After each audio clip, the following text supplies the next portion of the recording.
This is Land of Havilah, Job 37. These are Elihu's final remarks.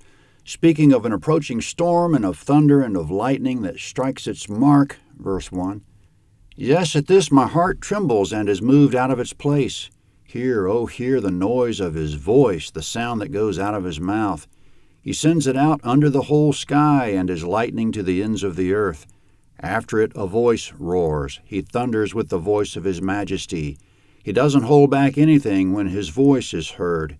God thunders marvelously with his voice.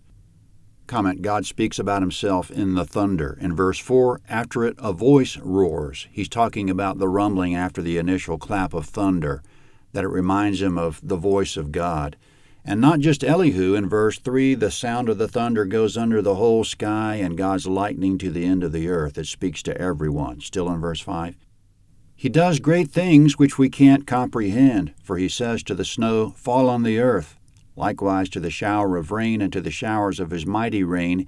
He seals up the hand of every man, that all men whom he has made may know it.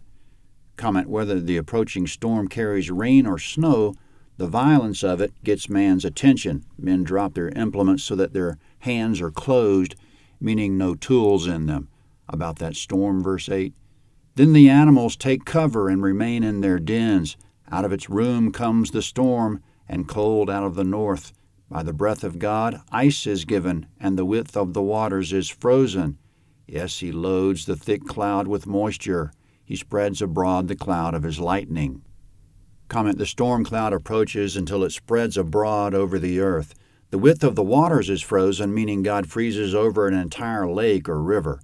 Speaking of severe weather conditions, namely snowstorms, rainstorms, and cold blasts from the north, verse 12, it is turned around by his guidance that they may do whatever he commands them on the surface of the habitable world, whether it's for correction or for his land or for loving kindness that he causes it to come. Comment, God's active among men the same as he's active in the sky. He commands men to do whatever. He corrects them and renders loving kindness to them. He does all this for man as impressively as he controls the weather. Verse 14. Listen to this, Job. Stand still and consider the wondrous works of God. Do you know how God controls them and causes the lightning of his cloud to shine?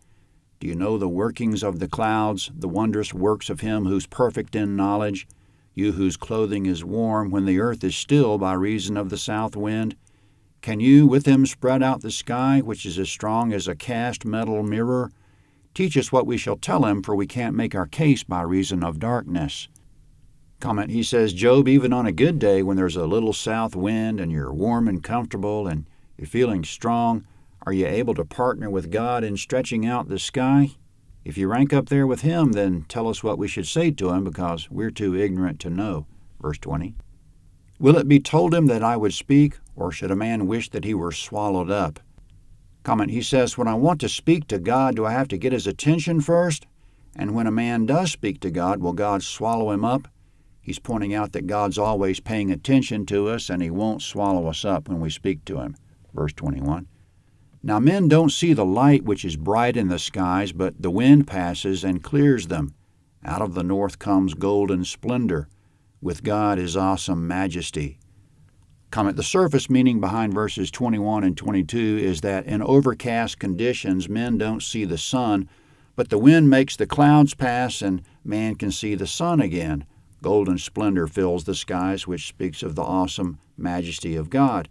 The deeper meaning is that men pass through times of darkness that they don't understand, but then God sweeps away the clouds of confusion which were obscuring his vision, and once again the man can appreciate the light of God that was always there, and everything makes sense.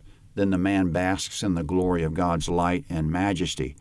The deeper meaning still is that one day, Job, you'll understand all this, and you'll once again bask in the glory of God. Verse 23.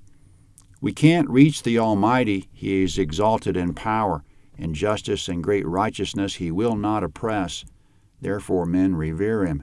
He doesn't regard any who are wise of heart. Comment, and with that note, Elihu summarizes the entire situation. God's almighty and exalted in power, justice, and righteousness. He will not oppress. All this is why men revere him.